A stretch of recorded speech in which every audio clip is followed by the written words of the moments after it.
భారీ భూకంపం. Russia, Japan, అమెరికాతో పాటు మొత్తం 30 దేశాలు గజగజ. పెద్ద ఎత్తున అలలు తీరాన్ని తాకుతుండటంతో భారీ తిమింగలాలు ఒడ్డున పడుతున్న దృశ్యం. జనం సురక్షిత ప్రాంతాలకు పరుగులు.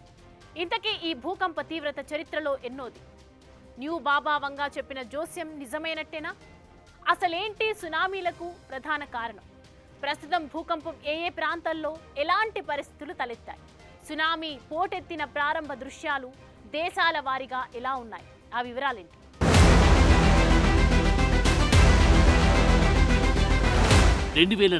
ఇండోనేషియా 9.1 తీవ్రత, 2.30 లక్షల మంది మృతి.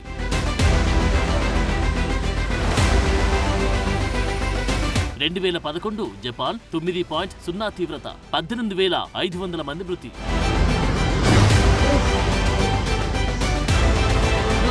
2025 రష్యా 8.8 తీవ్రత, జపాన్, యుఎస్తో పాటు 30 దేశాలు గజగజ.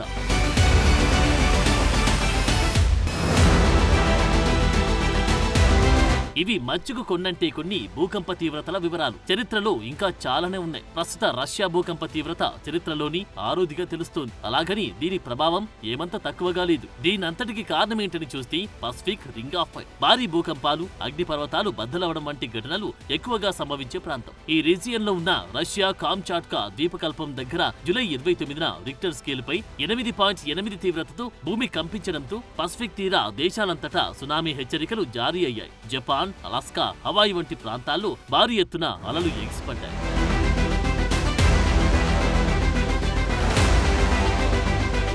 రష్యాలోని సెవరోకురిస్క్ పట్టణాన్ని సునామీ ముంచెత్తిందని ఆ దేశ ఎమర్జెన్సీ విభాగం ప్రకటించింది. 2000 మంది జనాభా గల ఈ చిన్న పట్టణంలో సునామీకి చెందిన దృశ్యాలు సోషల్ మీడియాలో ప్రస్తుతం వైరల్ అవుతూ ప్రపంచవ్యాప్త జనాభాను భయకంపితులం చేస్తుంది. ఇటు రష్యన్ ఎమర్జెన్సీ విభాగం మాత్రమే కాదు, అటు యుఎస్ జియోలాజికల్ సర్వీస్ సైతం హెచ్చరించింది. దీంతో 30 దేశాలకు సునామీ టెన్షన్ పట్టుకుంది.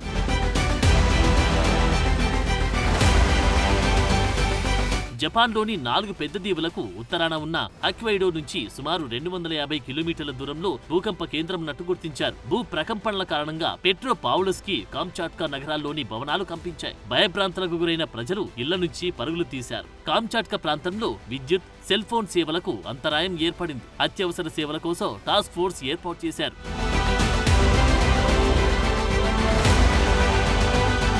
రష్యాలోని కురిల్ దీవులు, జపాన్లోని ఉత్తర ద్వీపమైన హోక్కైడో తీర ప్రాంతాలను సునామీ తాకడంతో హోనోలులులో సునామీ హెచ్చరికలకు చెందిన సైరన్లు మారుమోగాయి. భయాందోళనకు గురైన ప్రజలు నివాస ప్రాంతాలను వీడి సురక్షిత ప్రాంతాలకు తరలి వెళ్తున్న దృశ్యం కనిపించింది. స్థానిక గవర్నర్ రిమాలెంకో ప్రకారం చెబితే సునామీ మొదట రష్యాలోని కురిల్ దీవుల్లోని తీర ప్రాంతాన్ని తాకింది. ఇక్కడి ఓడరేవు మునిగిపోయినట్టు తెలుస్తోంది.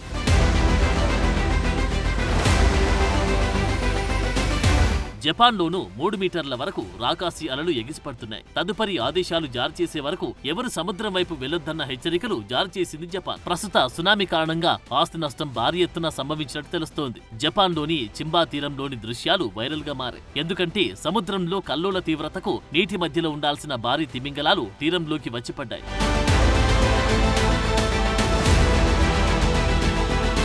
రేడియేషన్ లీకేజ్తో ఫుకుషిమా డయూచి అణుకేంద్రం నుంచి ఉద్యోగులను సురక్షిత ప్రాంతాలకు తరలించారు. టోకచాయ్, ఎరిము, తోకు, కాంటో, హాన్సంకి, ఇషినోమోకి వంటి ప్రాంతాల్లో భారీ ఎత్తున అలలు ఎగిసిపడినట్టు వార్తలందాయి. ఇక తీర ప్రాంతంలోని జపాన్ ఎయిర్పోర్ట్లకు కూడా సునామీ హెచ్చరికలతో అప్రమత్తమయ్యాయి. ఈశాన్య జపాన్ సెండాయ్ విమానాశ్రయాన్ని మూసివేశారు. ఈ ప్రాంతానికి వచ్చే ఫ్లైట్స్ దారి మళ్లించారు. మొత్తం జపాన్ తీర ప్రాంతంలోని 9 లక్షల మందిని సురక్షిత ప్రాంతాలకు తరలిస్తున్నారు.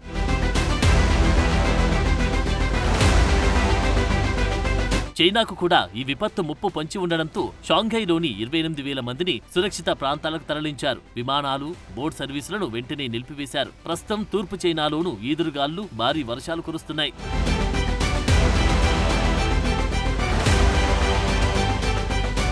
అమెరికాలోని ద్వీప రాష్ట్రం హవాయి మొత్తానికి సునామీ హెచ్చరిక జారీ అయింది. అలలు పెద్ద ఎత్తున ఎగిసిపడ్డాయి. రాష్ట్రం మొత్తం సునామీ సైరన్లు మోగాయి. దీంతో పర్యాటకులు, స్థానికులు తమ స్వస్థలాలను వీడి ఎత్తైన ప్రాంతాలకు తరలి వెళ్లడం కనిపించింది. ఒక్కసారిగా రాష్ట్రమంతా తరలి వెళ్తూ ఉండడంతో పెద్ద ఎత్తున ట్రాఫిక్ జామ్ దృశ్యాలు కనిపించాయి. రోడ్లన్నీ కార్లతో నిండిపోయి కనిపించాయి. ఈ దృశ్యాలు సోషల్ మీడియాలో వైరల్ గా మారాయి.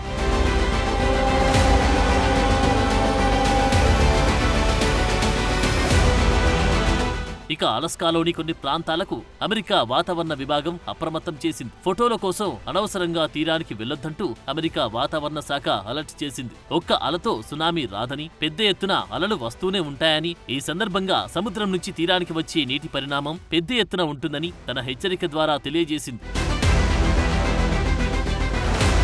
తాజా పరిస్థితులపై అమెరికా అధ్యక్షుడు ట్రంప్ సైతం స్పందించారు. అమెరికాలోని పసిఫిక్ తీర ప్రాంతాలకు ముప్పు పొంచి ఉంది కాబట్టి ప్రజలు సురక్షిత ప్రాంతాలకు తరలిపోవాల్సిందిగా సూచించారాయన. అంతేకాదు అధికారుల సూచనలు ఎప్పటికప్పుడు పాటించాలని హెచ్చరించారు. ఇటు హవాయితో పాటు చిలీ, సోలెమన్ దీవులు, అలస్కా, ఒరేగాన్, వాషింగ్టన్లోని కొన్ని ప్రాంతాలకు కూడా సునామీ తాకే అవకాశముండడంతో అధికార గణం అప్రమత్తమైంది.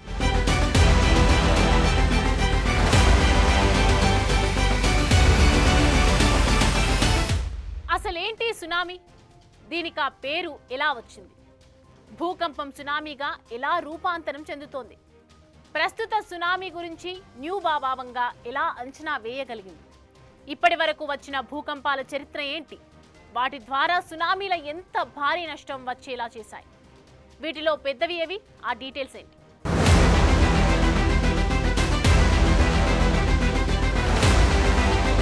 సునామీ అనేది జపాన్ భాషకు చెందినది. దీని అర్థం ఏంటంటే హార్బర్ కెరటం. సునామీలు ఏర్పడ్డప్పుడు రాకాసి అలలు ఒక్కోసారి 100 అడుగులకు పైగా ఎగుస్తాయి. ఈ అలలు గంటకు 805 కిలోమీటర్ల వేగంతో ప్రయాణిస్తాయి. ఒక జెట్ విమానం స్పీడ్ తో ఇది సమానం.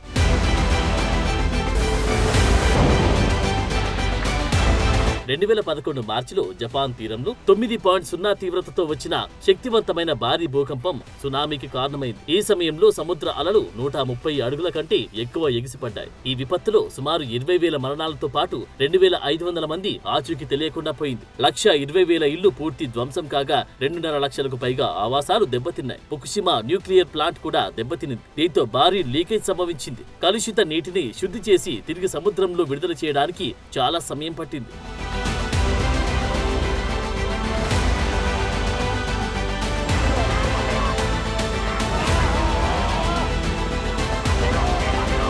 అయితే ప్రస్తుత సునామీ గురించి న్యూ బాభావంగాగా పిలిచి రియో టాట్సుకి జోసెం చెప్పినట్టుగా పలు పుకార్లు షికార్లు చేశాయి. మొన్నటి 5వ తేదీన ఈ ప్రమాదం తప్పిందని ఊపిరి పీల్చుకునే లోపే జూలై నెలాఖరున ఇంత భారీ భూకంపం విరుచుకుపడడంతో మళ్లీ కొత్త కథనాలు తెరపైకి వస్తున్నాయి. టాట్సుకి జోసెం చెప్పలేదని 1999లో ఆమె రాసిన ద ఫ్యూచర్ ఐసా అనే పుస్తకంలో జపాన్ సముద్రంలో భారీ భూకంపం వస్తుందని చెప్పారని అంటారు. అది సునామీకి కారణమవుతుందని అన్నారని. అయితే ఆమె ఖచ్చితమైన తేదీ ప్రకటించలేదు. కానీ ఈ జోస్యం నిజమైందని చెప్పాల్సి ఉంటుందని అంటున్నారు.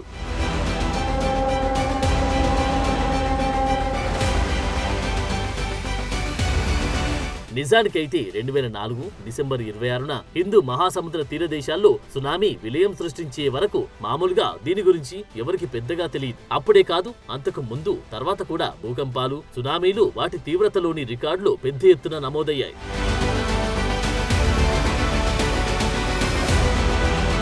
1960 చిలీలోని వాల్డివియాలో 9.5 తీవ్రతతో భూకంపం వచ్చింది. ప్రపంచంలోనే అత్యంత శక్తివంతమైన భూకంపం ఇది. ఈ ప్రభావం పసిఫిక్ మహాసముద్రం అంతటా కనిపించింది. 1883 ఇండోనేషియాలోని కాక్రటోవా అగ్నిపర్వత విస్ఫోటనం దాటికి భారీ అలలు ఎగిసిపడ్డాయి. మొత్తం 36,000 మంది మృతి చెందారు. ఈ పేలుడు శబ్దం 4,800 కిలోమీటర్ల దూరం వరకు వినిపించిందంటే పరిస్థితి ఏమిటో ఊహించుకోవచ్చు.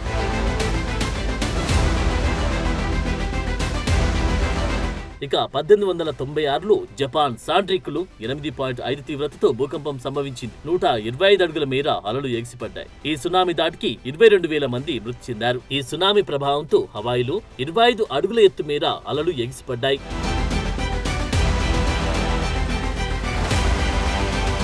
చరిత్రలోని అత్యంత ఎత్తైన మెగా సునామీ అలాస్కాలోని లిటియా బేలో 1958 జూలై 9వ తేదీన సంభవించింది. రిక్టర్ స్కేలుపై 7.8 నుంచి 8.3 తీవ్రతతో సంభవించిన ఈ భూకంపం దాటికి 914 మీటర్ల మేర అంటే 3,000 అడుగుల నుంచి కొండ చర్యలు విరిగిపడ్డాయి. 90 మిలియన్ల టన్నుల రాళ్లు ఒక్కసారిగా గిల్బర్ట్ ఇంటెల్ ఉపనదిలోకి జారిపడ్డాయి. దీంతో 524 మీటర్లు అంటే సుమారు 1,720 అడుగుల అల లిటియా బేను ముంచెత్తింది. ఇది న్యూయార్క్ ఎంపైర్ స్టేట్ బిల్డింగ్ కంటే పెద్దది. ఇదే ప్రాంతంలోని లిథియా గ్లేసియర్ దగ్గర కొంత మంచు కూడా విరిగినట్లు ప్రత్యక్ష సాక్షుల కథనం. ఈ ప్రాంతంలో జనం తక్కువగా ఉండడంతో ఇంతటి మెగా సునామీ ముంచెత్తిన కేవలం 5గురే మరణించడం గుర్తించాల్సిన విషయం. వీరంతా పడవలో ప్రయాణిస్తూ ఉండగా మృత్యువాత పడ్డారు. అయితే మరో 2 అనూహ్యంగా ఈ విలయం నుంచి ప్రాణాలతో బయటపడడం విశేషం.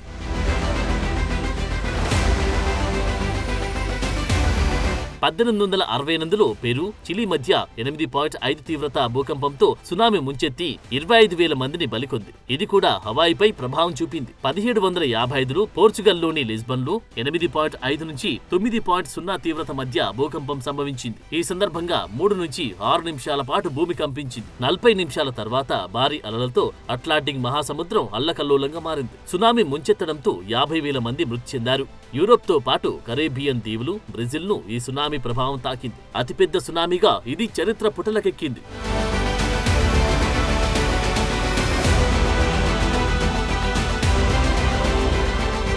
ఇది సునామీలు, వాటికి కారణమైన భూకంప చరిత్ర. సముద్ర అడుగు భాగంలో వచ్చే భూకంపాలు లేదా అగ్నిపర్వతాలు బద్దలైనప్పుడు సముద్ర నీరు చెల్లాచెదరవుతుంది. దీంతో పెద్ద ఎత్తున అలలు ఎగిసిపడతాయి. వీటి కారణంగా సునామీలు ఏర్పడతాయన్నది భౌగోళిక శాస్త్రవేత్తలు చెప్పే మాట. అయితే ఈ తీవ్రతను బట్టి అలల ఎత్తు, వాటి ఉధృతి ఆధారపడి ఉంటుందని అంటున్నారు సైంటిస్టులు.